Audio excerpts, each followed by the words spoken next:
अस्सलाम वालेकुम दोस्तों, लोगों की क्वेश्चंस आ रहे हैं कि अगर हमें ऑस्ट्रेलिया का विज़िट वीज़ा मिल भी जाता है तो हम क्या करेंगे। दोस्तों, ऑस्ट्रेलिया की जगह आप किसी भी बड़े कंट्री को यहाँ पे फ़िट कर सकते हो और सवाल ये है कि फिर आप क्या कर सकते हो। जो सबसे ईजीएस्ट सेफेस्ट रूट समझा जाता है वो है विज़िट टू स्टडी।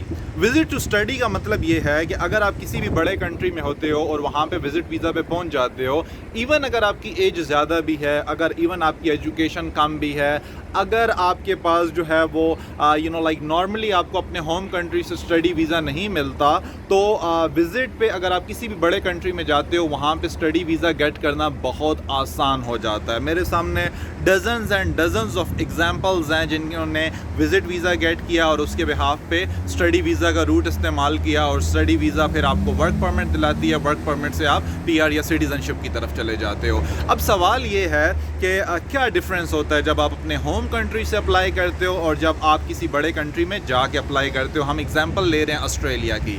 तो दोस्तों, पॉइंट ये है कि अगर आप बाहर से जब अप्लाई कर रहे होते हो तो आपका जो कंपटीशन होता है वो हज़ारों लोगों के साथ नहीं, लाखों लोगों के साथ होता है। मिसाल के तौर पे अगर हम ऑस्ट्रेलिया स्टूडेंट वीज़ा की बात करें तो इंडिया से बहुत ज़्यादा लोग बच्चे अप्लाई कर रहे हैं। उसके अलावा पाकिस्तान से अप्लाई कर रहे हैं, बांग्लादेश से, उसके अलावा नेपाल से, चाइना से। चाइना एक बहुत टफ़ कंपटीशन देता है और इसके अलावा ऑल अराउंड द वर्ल्ड लोग जो है वो ऑस्ट्रेलिया के अंदर जाके वहाँ पे स्टडी करना चाहते हैं। तो आपकी इंग्लिश स्ट्रॉन्ग होनी चाहिए, आपका स्टडी गैप नहीं होना चाहिए, आपके पास अच्छा खासा पैसा होना चाहिए, तब ही जाके आप जो है वो स्टडी वीज़ा गेट कर सकते हैं। फिर भी उसमें रिजेक्शन रेट बहुत ज़्यादा है अगर आपकी सारी चीज़ें अकॉर्डिंग टू प्लान भी होती हैं। तो अब हम बात करते हैं, अगर आप विज़िट वीज़ा पे एक कंट्री के अंदर चले जाते हैं ऑस्ट्रेलिया में फॉर एग्ज़ाम्पल, तो वहाँ पे कंपटीशन आपको बहुत कम मिलता है। मींस ये कि ज़्यादातर लोग जो है वहाँ पे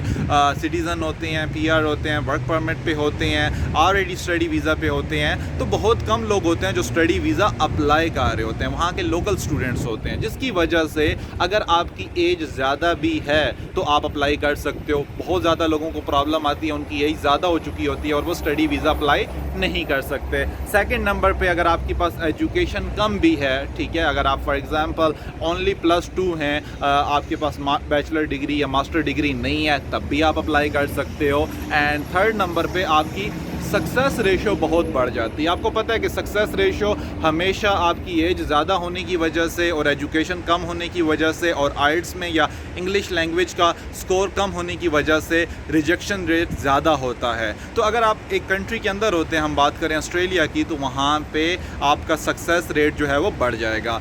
तीसरे नंबर पे देखो यार, बात ये है कि मैं कभी भी किसी को सजेस्ट नहीं करता कि आप 30,000, 35,000, $40,000 लगा के वर्क वीज़ा के रूट पे जाओ। और सबसे बड़ी बात ये होती है कि आप किसी पे ट्रस्ट नहीं कर सकते। मैंने अपनी कई वीडियोस में बताया है कि अगर आप किसी कंट्री में चले जाते हो तो वहाँ के लोगों पे फिर भी ट्रस्ट किया जा सकता है, बट स्टिल इतनी बड़ी अमाउंट जो है वो आप लोग पे कर रहे होते हो, तो उसका बेस्ट वे ये है कि वो अमाउंट आप अपने ऊपर इन्वेस्ट करो स्टडी के लिए। अगर देखो आप एक स्टडी गेट कर लेते हो, आप बैचलर्स कर लेते हो या मास्टर्स कर लेते हो, बिलीव मी कि वो स्टडी आपको 10 गुना ज़्यादा कमा के देगी। जो बेस्ट इन्वेस्टमेंट आप अपनी लाइफ में कर सकते हो वो आप अपने ऊपर इन्वेस्टमेंट कर सकते हो। और मेरी अपने ऊपर इन्वेस्टमेंट का मतलब ये है कि आप स्टडी वीज़ा का रूट इस्तेमाल करो, और अगर आप स्टडी करते हो, बिलीव मी कि आप उसके ज़रिए डजन्स ऑफ पैसा कमा सकते हो। ठीक है, फॉर एग्जांपल अगर एक बंदा ट्रक लाइसेंस ले लेता है, ठीक है, ट्रक की ट्रेनिंग ले लेता है, तो वो उससे पूरी ज़िंदगी बैठ के कमाएगा, जो कि बहुत ज़्यादा आपको मुस्तकबिल दे सकती है। सो आई दोस्तों,